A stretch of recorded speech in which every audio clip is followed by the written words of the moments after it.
Oui, bonjour. Oh, qu'est-ce qu'il fait froid. Quand on sort, on a mis un manteau, une écharpe. Waouh. Et quand je regarde les chiens, ils sortent de la maison et ils sont dehors. Et voilà, quelle résistance ils ont. Ils jouissent d'être dehors, même qu'il fait froid. C'est quand même magnifique, hein, quel exemple pour nous donner la volonté de remettre son thermostat en ordre pour être même bien heureux qu'il fait froid. Hein, et pas mettre cette émotion en gestion, parce qu'alors on tremble et on ne sait pas se réchauffer. Tandis que si on remet notre animal en nous en éveil, eh bien nous serions comme les chiens, faisons l'exercice, le mouvement, et nous aurons de nouveau chaud. Et penser aussi de cette façon positivement, en étant objectif. Il n'y a pas moyen de changer le froid qui est présent à cette période. Eh bien, on doit être nous présents dans cette période et objectiver le fait pour ne pas dégrader à cause d'émotions négatives. C'est ce que j'ai essayé de dire hier déjà, et que j'espère que vous avez compris que pour évoluer dans un discernement juste, on ne doit pas être conduit par nos émotions, mais on doit se conduire soi-même pour mettre l'émotion qui nous a provoqué un ressenti, de ne pas le rejeter, mais en faire une inspiration pour pouvoir l'objectiver, regarder comment je suis, comme si c'était quelqu'un d'autre qui me regardait, parce que dans le ressenti, je suis prisonnier de la joie que ça m'a donné, ou de la peur que ça m'a donné, ou de l'angoisse que ça m'a donné, et donc je ne suis pas être objectivement clair, et j'aurai donc aucun moyen d'être juste dans l'observation. L'observation doit m'aider à grandir en moi, à devenir humain, donc penseur, employer mon néocortex toujours. Chaque fois qu'il y a une expérimentation que nous avons vécue, il faut qu'elle nous apprenne quelque chose et qu'elle soit stockée alors comme mémoire pour que quand une activité similaire nous préoccupe ou nous rend en joie, que nous pouvons jouir de l'avoir comprise, et ça donnera encore de vraie joie, une vraie joie, ou bien pas une vraie angoisse, mais quand même nous pourrions relativiser les choses, être objectifs. C'est là le rôle de l'humain, c'est de grandir dans sa verticalité, sans abandonner son horizontalité d'animal.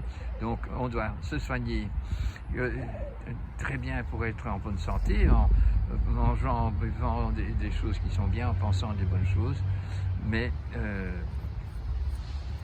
il ne faut pas fuir les réalités, il faut les concevoir et les apprécier à leur juste valeur. Donc, si je veux apprendre à discerner, je dois quand même savoir que si c'est mon émotion ou mon ressenti qui prend les rênes en main, qui prend le volant ou le guidon en main, que jamais j'aurai un discernement clair et juste.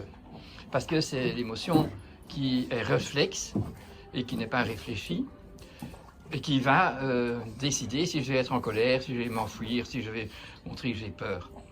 Tandis que si à chaque fois que j'ai une émotion ou j'ai un ressenti qui me donne du désarroi ou du plaisir, et que je prends à chaque expérience l'habitude de prendre une inspiration pour justement pouvoir marquer et regarder ce qui s'est passé en quittant et un tout petit peu l'émotion qui m'a prise.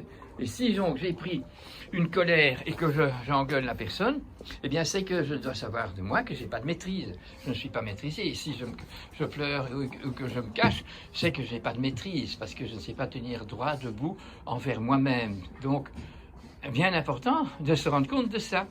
Et donc, si vraiment c'est vrai que je ne sais pas me maîtriser, c'est que je suis conscient que je n'ai pas encore appris comment faire, et donc que c'est bon d'avoir pleuré, que c'est bon d'avoir engueulé, et qu'on doit prendre les effets secondaires de tous ces effets-là, qui sont parfois bien, puisque je me suis mis en colère, moi qui ne m'étais jamais en colère, mais c'est pas grave, puisque à ce moment-là, j'ai osé dire des choses que j'ai toujours cachées, peut-être, et si je pleure pour un moindre, Eh bien, c'est que les gens qui savent ça, ben, ils ne s'intéressent pas parce que c'est toujours comme ça avec cette personne.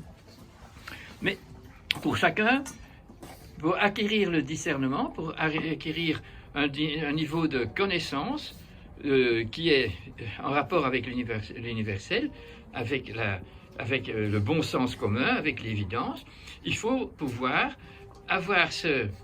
Ça, c'est peut-être un réflexe maintenant, si vous êtes entraîné, après chaque expérience ou avant chaque expérience que vous allez mettre en marche vous-même, d'inspirer fort.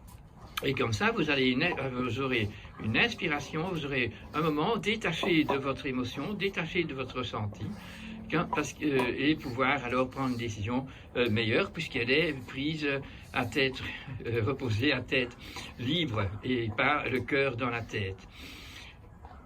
Y compris, c'est très important parce que depuis la Deuxième Guerre mondiale, certainement, nous ne sommes plus des artisans, nous sommes des soumis à l'ordinateur, des soumis à la technologie, des soumis à la bombe atomique et l'explosion de l'atome, à toutes les facilités qui sont données. Et comme nous avons que des bonnes émotions, c'est pratique, mon téléphone, c'est pratique, mon ordinateur, c'est pratique, eh bien, je me suis soumis à ce qui se passait et je n'ai pas pris conscience. Et voilà que le monde entier n'a pas pris conscience et subit aujourd'hui la dépendance de l'ordinateur. Et alors, tous ceux qui sont nommés et qui ont un titre, eh bien, ils peuvent abuser de leur pouvoir parce que le pouvoir n'est pas leur capacité eux-mêmes de discerner, de soutenir les citoyens dont ils sont responsables, ou les écoliers dont ils sont responsables, ou les étudiants en université dont ils sont responsables. Et donc, étant loin de ce discernement juste, eh bien, ils vont, s'ils sont architectes, construire dans du béton et faire des cages Faraday, des isolements complètement avec des matériaux qui sont toxiques et qui sont même avec des réactions atomiques. Nous avons, donc pour tous les ingénieurs, pour tout, on ne tient pas compte des effets secondaires quand c'est de la médecine, des effets secondaires quand c'est de l'emploi de matériaux qui ne sont pas bons. Et comme il n'y a pas de discernement, on est convaincu et on est donc tout à fait justifiable de dire que il faut mettre un masque, il faut faire tous ces trucs-là, et qu'on a donc trahi sa propre profession, son propre métier, puisqu'il n'y a plus de métier, puisque le métier, c'est votre vocation, et être infirmière, ce n'est pas obliger les gens à se faire attacher, à recevoir des vaccins, à recevoir des piqûres, à recevoir tous des médicaments, sans pouvoir leur parler à nos patients. Et pour tout, nous voyons que nous avons dévié vraiment du bon sens commun, mais ce n'est pas encore le plus grave. Le plus grave, c'est qu'on ne le remarque pas, et que tout le monde fait un abus de pouvoir quand il a un titre, quand il a une profession, et donc ils exécutent, même si avec son cœur, et peut-être des émotions qui se mettent, qu'ils ne sont pas heureux de devoir obliger les gens de mettre un masque, de prendre la distance, de ne pas aller voir les grands-parents et tout ça. Mais ils n'ont pas assez de perception exacte et ils prennent ce qui est dans leur émotion, dans leur ressenti, et donc ils obéissent les yeux fermés, comme on l'a fait tant qu'on n'avait pas la crise. Et donc aujourd'hui, cette crise nous aide et nous oblige à penser et à maintenant confirmer que nous sommes laissés prendre, que nous sommes piégés et que nous avons pour ça à se repentir et à retravailler un éveil de notre conscience, un éveil des connaissances qu'il y a autour de nous. Et ça nous permettra de nouveau de rescaper tout ça et de permettre à la nature de reprendre ses droits, parce que nous n'avons pas des droits sur la nature, nous avons des devoirs envers la nature. C'est un devoir d'éplucher les patates pour avoir des fruits, de savoir que les patates ne sont pas de Monsanto et qu'elles sont des vraies patates.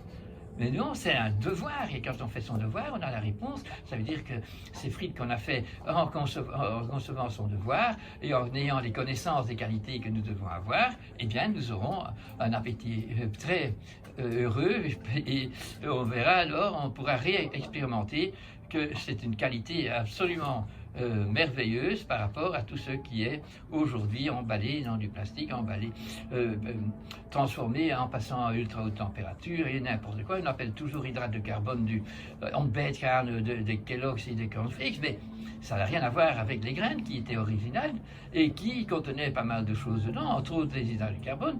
Mais le cornflakes contient des hydrates de carbone, les sucres raffinés contiennent exclusivement ça, donc ce n'est pas des aliments qui sont naturels, qui ont une unité, qui sont un concept créé par la nature. Et voilà, nous sommes là.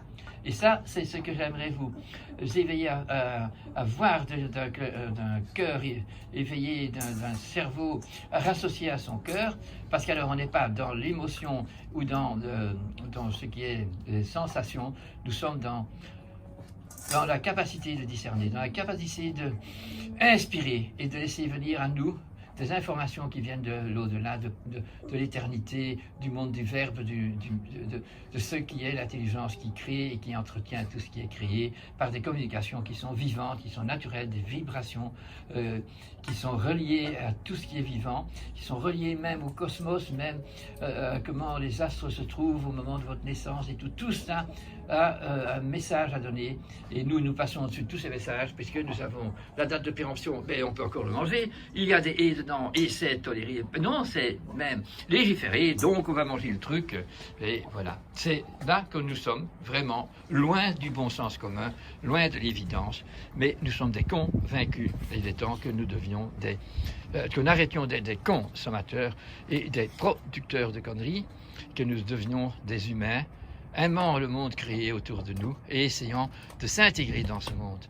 Et ça nous permettra d'évoluer en conscience, en connaissance, avec un bon discernement, avec un amour de partage, avec tout ce qui vit sur Terre, et même le monde minéral. On veut que l'eau des rivières soit de nouveau propre, que les poissons puissent s'y réjouir. Eh bien, c'est un grand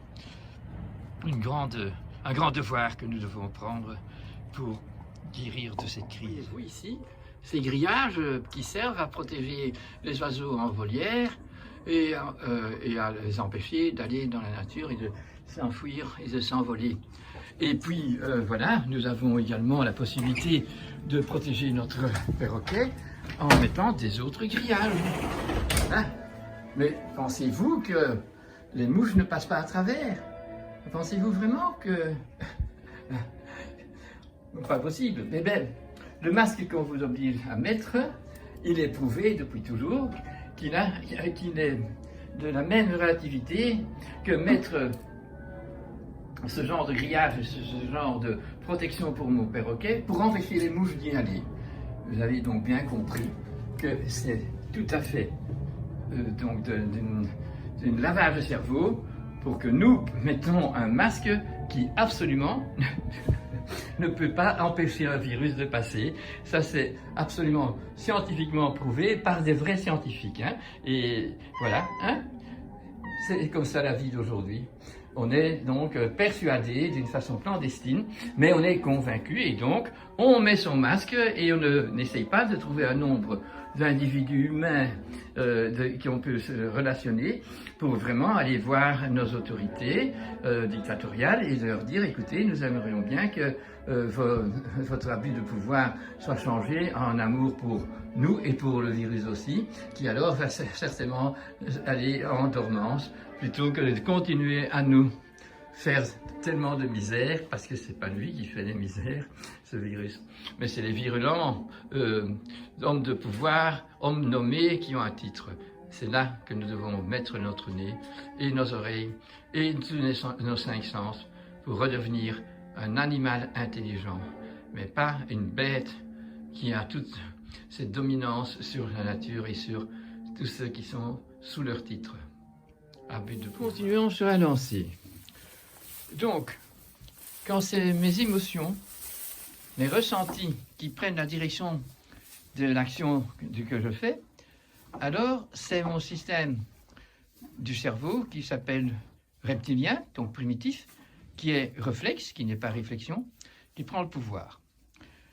Et pourtant, moi, je suis doué de la raison. Donc, je peux aller dans l'imaginaire pour me mettre en contact, en éveillant par une inspiration mon néocortex dans mon cerveau, qui lui, est donc, quand il est éveillé, ben, je prends contact, je suis émetteur et je suis récepteur avec le monde, je ne sais pas le monde, avec l'éternité, avec l'intelligence créatrice, avec ce qui est transcendant. Et de là, je reçois des informations qui me permettent de déchiffrer par réflexion, par méditation, les situations sur place. Et donc mes connaissances sont reliées à l'éternel, sont reliées à l'universalité et donc sont certifiées. Mais j'ai dû faire ce chemin, ou sinon je suis primitif. Je dois apprendre à dompter mon cerveau réflexe, mon cerveau reptilien, mon cerveau qui, lui, ne réfléchit pas, qui réagit tout simplement. Et les animaux peuvent réagir parce qu'ils suivent leur instinct, ils suivent leur loi génétique, sans devoir réfléchir, sans devoir évaluer ce qu'ils vivent. Et si l'environnement dans lequel sont les animaux domestiques est épigénétiquement encore bon, eh bien, ils évoluent d'une façon extraordinaire. Mais si l'épigénétique autour d'eux n'est pas présent, comme on voit quand on met des veaux qu'on sépare de leur mère et qu'on met dans une entreprise pour veaux, une entreprise pour vaches laitières, une entreprise pour taureaux, une entreprise pour bœufs. Donc tout ça montre bien que nous n'avons pas de liaison avec la nature et que nous sommes vraiment reptiliens. Toutes ces inventions reptiliennes dominent toujours aujourd'hui, puisque si on a un métier, si on a une vocation, eh bien on diminue à chaque fois qu'on découvre des valeurs universelle, de valeurs typiques de la race de l'animal qu'on va domestiquer ou de nous-mêmes devant les activités qu'on fait, devant les inventions qu'on a qui ne sont plus des découvertes, qui sont vraiment machiavéliques, qui sont diaboliques, puisque le but est d'avoir des facilités et de ne pas se rendre compte qu'elles sont néfastes pour le bien-être commun et pour la génération qui va venir après et que ça produit des pollutions qui sont inguérissables si on continue à le faire. Donc maintenant, c'est bien pour pouvoir réfléchir, il faut entamer, c'est pas une procédure, il faut employer mettre en fait des désirs, donc c'est aussi des émotions, mais réfléchir. Donc je désire connaître les choses vraies et ne plus être tout à fait persuadé et convaincu que je suis pour ou contre le masque, pour ou contre le vaccin, pour ou contre le produit contre la fièvre. Non, je me suis mis en mode raison et plus mode reptile, et donc par le raisonnement j'apprends à savoir que la fièvre est le meilleur d'heure dans la physiologie pour augmenter les fonctions physiologiques de guérison et tout ce qui va faire de l'immunité. Donc on ne peut pas attaquer ce qui est bon. Il faut trouver les moyens biologiques, naturels, avec des tisanes pas de n'importe quelle, mais de connaissances populaires de ceux qui aident à fortifier la défense de celui qui fait sa fièvre ou qui est malade. Donc toutes ces choses, il faut les connaître, les reconnaître, et ça demande un travail de raison, un travail où nous devons absolument reprendre contact avec notre néocortex, l'éveiller, afin que, une fois éveillé, je reçois, j'émets mes questions et je réceptionne des réponses qui sont extraordinairement intéressantes parce qu'elles se justifient et ce n'est pas, ça me fait plaisir parce que, ou bien que j'ai une aversion pour. Donc l'animal a des aversions, bien sûr, mais elles sont guidées. Tandis que moi, c'est émotionnellement que j'ai une aversion. Parce que je n'ai pas fait l'initiation qu'il faut pour comprendre que cette aversion, justement, c'est je ne veux pas manger de la compote parce qu'il y a de la cannelle dedans, eh bien, je vais m'initier à la cannelle parce que c'est indispensable de marier la compote de pomme avec de la cannelle. Il y a des raisons, je ne vais pas vous en parler maintenant.